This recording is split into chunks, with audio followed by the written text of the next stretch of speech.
प्रिय मित्रों, नमस्कार। मैं रोहताश गुप्ता। जैसे मैंने आपको बताया, मैं कुरुक्षेत्र विश्वविद्यालय से सेवानिवृत्त जूलॉजी का प्रोफेसर हूँ। आज हमने अभी थोड़ी देर पहले एपिसोड 1 किया कुंवर प्रताप सिंह बारहट के बारे में। उसमें मैंने 15 पद पढ़े। अब मैं कुंवर प्रताप सिंह बारहट जो राजस्थान के वो थे और 25 साल की उम्र में जिनकी मृत्यु हो गई, उनके और बरेली में जिन्होंने बहुत जेल में बहुत दुख पाए। चार्ल्स क्लीवलैंड ने उनको खूब मारा पीटा, तो पर उन्होंने राज नहीं खोला। उनके बारे में ही मैं अब दूसरा एपिसोड आपको काव्य पाठ का दूसरा एपिसोड बता रहा हूँ। फिर भी कुंवर प्रताप सिंह बारहट कहाँ चुप बैठने वाला था। हर क्षण हर पर क्रांतिकारी कृत करता ही रहता था। राजस्थान के परिवेश में नौजवानों के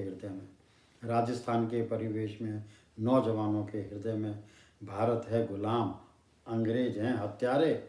भारत है गुलाम, अंग्रेज हैं हत्यारे। यह तथ्य प्रताप सिंह बारहट बखान करता ही रहता था। आज़ादी की जंग में क्रांतिकारी गतिविधियों के दायरे में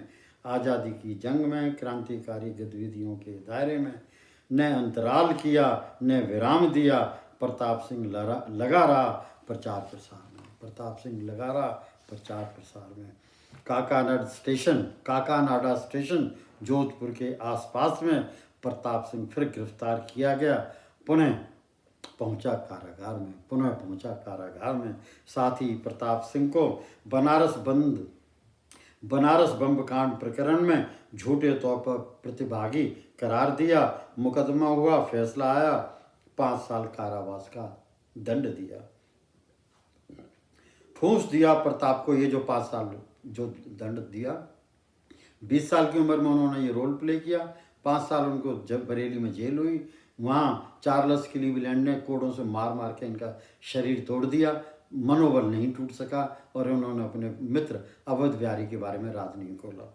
अब वो बात कभी ये बता रहा है, ठूंस दिया प्रताप को बरेली जेल में। सख्त पूछताछ में अंग्रेजों ने दी भयावनी घोर यातनाएं। मनोबल हनन शरीर तोड़ दिया। लॉर्ड हार्डिंग दिल्ली बम कांड में अंग्रेज रास बिहारी की थे तलाश में। पग पग पर खुफिया तंत्र बिछाया, पर रास बिहारी अवध बिहारी तनक भी खबर खोज न हुई, न ही बिहारी का कोई सुराग पाया। अंग्रेजों को एक ही कच्चा पक्का सुराग था कि कुंवर प्रताप सिंह बारहट रास बिहारी का बहुत नज़दीकी विश्वास पात्र था। कुंवर जी को खूब सताया। यूं अवध बिहारी का ठौर ठिकाना मिलने का आभास था। अंग्रेजों को अवध बिहारी के धर पकड़ने का भूत चढ़ाता भारी।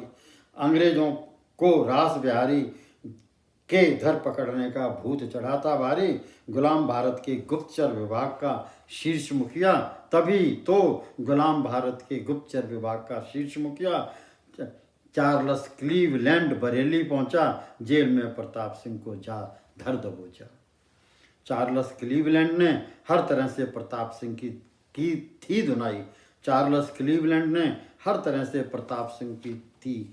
थी धुनाई। यातनाओं का अंबर लगाया, प्रलोभन भी दिए, पर कुंवर प्रताप सिंह बारहट जी टस से मस ने हुए, दृढ़ संकल्प जताया। कोई हथकंडा छल छदम न छोड़ा। क्लीवलैंड ने सख्ती तो की ही थी, कुंवर जी के कोमल हृदय को भी टटोला। तुम्हारी माता तुम बिन रो रही है, कहकर कुंवर प्रताप सिंह का दिल दहलाया। फिर बारहट जी ने क्या कहा, तो कुंवर प्रताप सिंह ने फरमाया कि चार्ल्स क्लीवलैंड जी, यदि मैं अपने साथी क्रांतिकारियों की माताओं को रुलाने का कारण बना। कुंवर प्रताप सिंह जी ने फरमाया कि माननीय चार्ल्स क्लीवलैंड जी, यदि मैं अपने साथी क्रांतिकारियों की माताओं को रुलाने का कारण बना, तो वह मृत्यु होगी और मेरी माँ के लिए घोर कलंक होगा। प्रताप के ये प्रताप के ये प्रवचन समान उद्गार सुन, प्रताप के ये प्रवचन समान उद्गार सुन। क्लीवलैंड कह उठा, मैंने आज तक प्रताप सिंह जैसा विलक्षण बुद्धि का धीर वीर नहीं देखा। क्लीवलैंड ने यह भी कहा, हमने उसे सताने में कोई कसर नहीं उठा रखी, परंतु वह अपनी बात पर अटल रहा। हम सब हार गए, प्रताप सिंह भारत विजयी हुआ। बरेली कारावास से कुंवर का मनोबल तो नहीं टूटा, बरेली कारावास से कुंवर का मनोबल तो नहीं टूटा, पर सांसों की लड़ी टूट गई। 7 मई 1918 को मृत्यु पाई। 25 साल की ही छोटी उम्र में शरीर को त्याग जान चली गई। कुंवर प्रताप के क्रांतिकारी जज्बे को देखो, कवि कह रहा है, कुंवर प्रताप सिंह बारहट के क्रांतिकारी जज्बे को देखो, उसका गुलाम भारत की बेड़ियों को तोड़ने का निश्चय व निर्णय देखो। हे भारतवासियों, अब अगले स्टेंजा में बोला पद में कवि, हे भारतवासियों, प्रताप सिंह बारहट की कुर्बानी को पहचानो।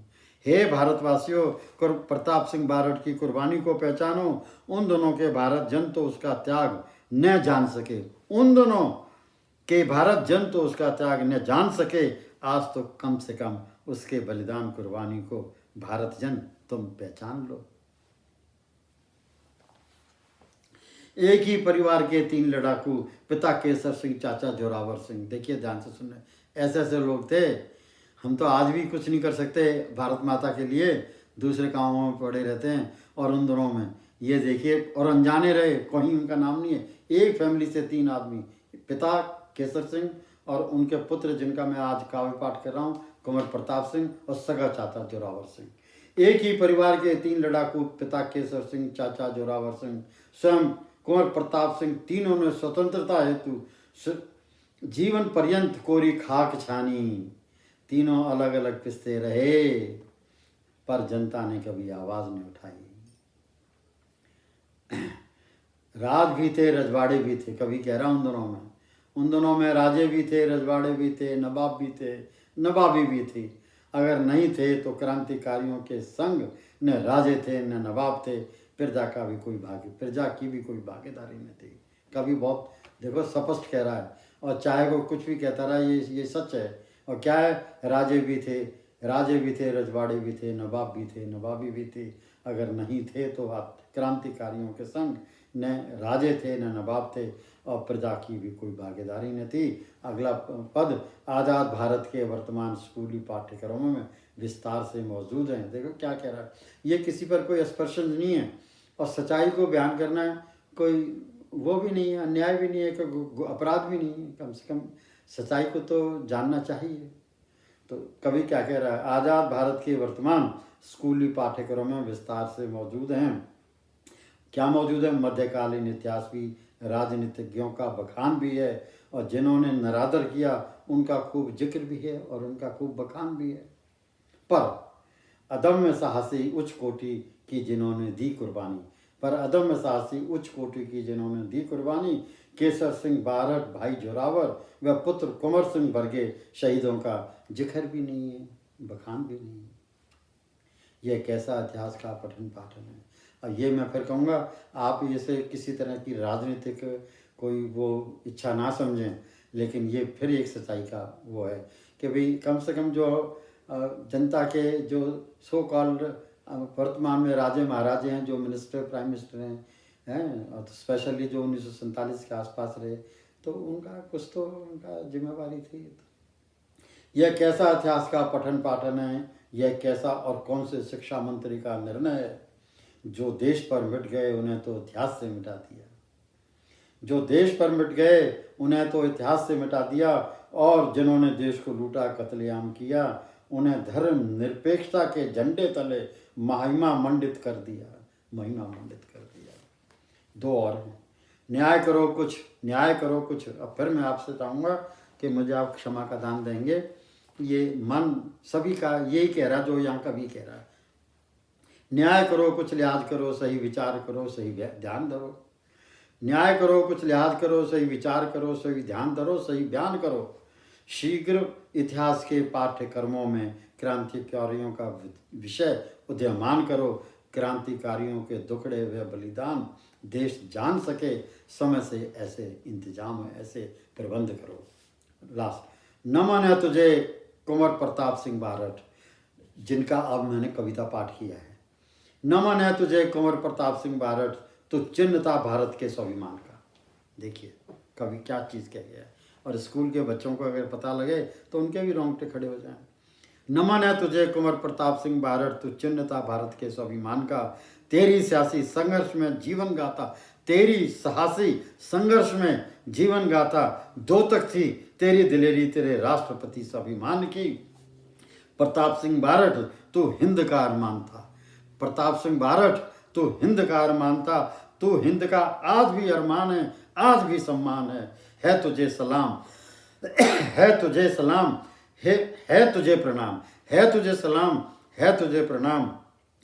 तू प्रताप सिंह बारठ स्वतंत्रता संग्रामी महान था। मेरे से कोई इसमें गलती हो उसके लिए क्षमा का दान देना, सही बयान करना एक कवि का मॉरल ड्यूटी बनती है। वो मैंने यहाँ किया, किसी पर किसी तरह का कोई एक्सप्रेशंस खास नहीं किए। मैंने पहले आपसे मित्रों का इसके मैं 3 एपिसोड करूँगा, पर मुझे क्षमा का दान देना, मैंने इसके 39 एपिसोड 2 भागों में बांट दिए। और फिर मैं आपको कहूँ मैंने बड़ा प्रयास किया है, 40 इसके पद मैंने सृजन किए। सन 2015 में 16 में ये किताब मेरी छपके आई, और आज मुझे सौभाग्य प्राप्त हुआ कि मैंने अपने विचार आपके साथ में साझे किए। और मुझे पूरी आशा है कि आपको कम से कम कुंवर प्रताप सिंह बारठ के बारे में, जिसने 25 साल की उम्र में अपनी ज़िंदगी कुर्बान कर दी और बरेली की जेल में चार्ल्स क्लीवलैंड के हाथों कोड़े खा के अपना शरीर को ऐसे बर्बाद कर लिया जैसे कि लकड़ में वो घुन लग जाता है, और उसका स्मरण करना तो हमारी मॉरल ड्यूटी बनती है। धन्यवाद।